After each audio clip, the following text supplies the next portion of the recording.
उत्तराखंड के जनपद पौड़ी के श्रीकोट की रहने वाली अंकिता भंडारी 19 साल की थी और गंगा भोगपुर स्थित वंतरा रिजॉर्ट में रिसेप्शनिस्ट का काम करती थी। अंकिता 18 सितंबर से लापता थी। अब जानकारी आई है कि अंकिता की रिजॉर्ट के संचालक समेत 3 सहकर्मियों ने मिलकर हत्या कर दी। पुलिस के मुताबिक आरोपियों ने चीला रोड स्थित नहर में धक्का देकर अंकिता की हत्या की। इस मामले में रिजॉर्ट के संचालक पुलकित आर्य समेत 3 लोगों को गिरफ्तार किया गया है। मुख्य आरोपी पुलकित आर्य पूर्व राज्य मंत्री विनोद आर्य का बेटा है। तीनों को 14 दिन की न्यायिक हिरासत में भेज दिया गया है। इस मामले में ये भी सामने आ रहा है कि 18 सितंबर को अंकिता के लापता होने के बाद पुलकित आर्य ने ही उसकी गुमशुदगी की रिपोर्ट राजस्व पुलिस में दर्ज करवाई थी। घटना सामने आने के बाद सोशल मीडिया पर hush justice for Ankita trend कर रहा है और तीनों आरोपियों को कड़ी सजा देने की मांग हो रही है। फिलहाल एसडीआरएफ की टीमें अंकिता के शव की तलाश में जुटी है। क्या है अंकिता भंडारी की हत्या का पूरा मामला, आइए जानते हैं। उत्तराखंड के डीजीपी अशोक कुमार ने इस मामले में बताया कि अंकिता भंडारी 4 से 5 दिन से गायब थी।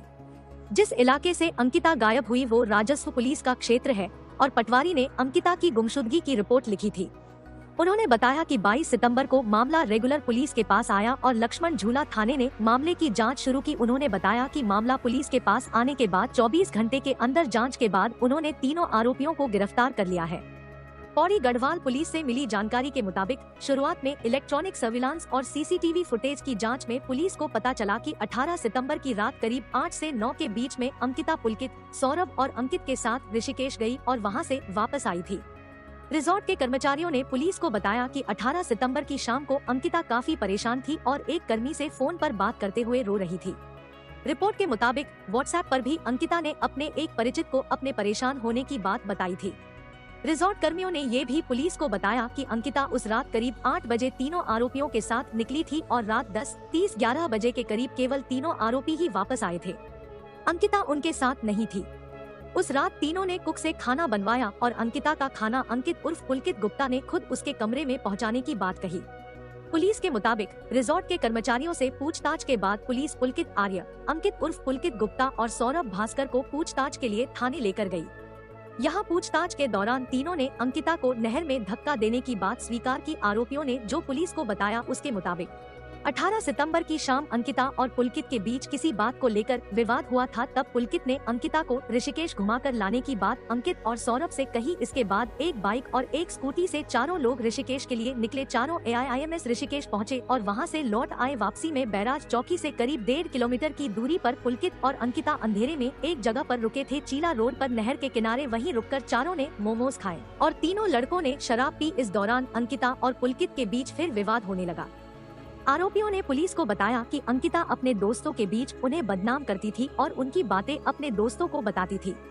आरोपियों ने पुलिस को बताया कि अंकिता अपने दोस्तों को बताती थी कि आरोपी उसे रिजॉर्ट के ग्राहकों के साथ संबंध बनाने के लिए कहते हैं। इसी को लेकर अंकिता की तीनों लड़कों के साथ झड़प हो गई। लड़ते हुए अंकिता ने पुलकित का मोबाइल फोन छीनकर नहर में फेंक दिया। इसके बाद अंकिता की आरोपियों से हाथापाई होने लगी और आरोपियों ने उसे नहर में धक्का दे दिया। अंकिता को धक्का देने के बाद आरोपियों ने क्या कहानी बनाई, आइए जानते हैं। अंकिता के डूबने के बाद चारों आरोपियों ने बचने के लिए नया प्लान बनाया। आरोपियों को अंकिता के साथ रिजॉर्ट से निकलते हुए अभिनव और कुश नाम के 2 कर्मचारियों ने देख लिया था। इस वजह से वो डरे हुए थे। प्लान के तहत आरोपियों ने शेफ मनवीर को फोन किया और 4 लोगों के लिए खाना बनाने को कहा। शेफ ने जब अंकिता के बारे में पूछा तो आरोपियों ने कहा कि वो उनके साथ नहीं है। इसके बाद आरोपी रिजॉर्ट पहुँचे। प्लान के तहत अंकित ने शेफ से कहा कि अंकिता का खाना वो उसके कमरे में दे देगा ताकि शेफ और दूसरे कर्मचारियों को ये लगे कि अंकिता अपने कमरे में ही है, ताकि सौरभ ये देखे कि अंकिता कमरे में नहीं है और सबको यही बताए कि अंकिता नहीं है और न ही उसका फोन है। यही हुआ भी। इसके बाद आरोपियों ने खुद जाकर पुलिस में गुमशुदगी की रिपोर्ट दर्ज करवाई ताकि किसी को उन पर शक न हो। बीजेपी नेता विनोद आर्य का बेटा है पुलकित आर्य। पुलकित आर्य बीजेपी नेता विनोद आर्य का बेटा है।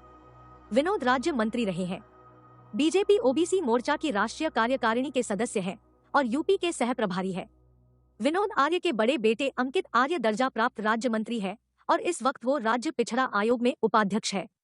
इससे पहले पुलकित आर्य का नाम लॉकडाउन के वक्त भी विवाद में आया था। तब पुलकित विवादों में रहने वाले नेता अमरमणि त्रिपाठी के साथ उत्तरकाशी के प्रतिबंधित क्षेत्र में पहुंच गया था। अमरमणि त्रिपाठी मधुमिता शुक्ला की हत्या मामले में दोषी है। गांव वालों ने प्रदर्शन किया, आरोपियों को पीटा। हत्या की बात सामने आने के बाद कोटद्वार के रास्ते में सैकड़ों ग्रामीणों ने प्रदर्शन किया और अंकिता के लिए इंसाफ की मांग की। आरोपियों को कोर्ट में पेश करने के लिए ले जाने के दौरान ग्रामीणों ने रास्ते में पुलिस की गाड़ी को रोक लिया और शीशे से हाथ डालकर आरोपियों के साथ मारपीट की। ग्रामीणों ने आरोपियों को इतना पीटा कि उनके कपड़े तक फाड़ दिए। मुख्यमंत्री ने कहा, कड़ी कार्रवाई होगी। मामले में बीजेपी नेता के बेटे का नाम जुड़ने के चलते इस पर राजनीतिक कमेंट्स भी आ रहे हैं। उत्तराखंड कांग्रेस की प्रवक्ता गरिमा दसौनी ने पुलिस और सरकार पर इस मामले में लापरवाही बरतने और मामले को टालने के आरोप लगाए। उन्होंने कहा कि अंकिता 18 सितंबर से लापता थी। उनके परिवार रोज केस दर्ज करने की गुहार लगा रहे थे, लेकिन पुलिस एक्शन नहीं ले रही थी। चौथे दिन मामला दर्ज किया गया और पता चला कि उसकी हत्या का मुख्य आरोपी पुलकित आर्य है, जिसके पिता बीजेपी के चर्चित और रसूखदार नेता है। वहीं उत्तराखंड के मुख्यमंत्री पुष्कर सिंह धामी ने अंकिता भंडारी की मौत को दुखद बताया। उन्होंने आरोपियों को कड़ी सजा दिलवाने की बात कही है। उन्होंने कहा कि पुलिस अपना काम कर रही है और ये सुनिश्चित किया जाएगा कि आरोपियों को सजा हो। अगर आपको जानकारी अच्छी लगी हो तो चैनल को लाइक, शेयर, सब्सक्राइब जरूर करें। धन्यवाद।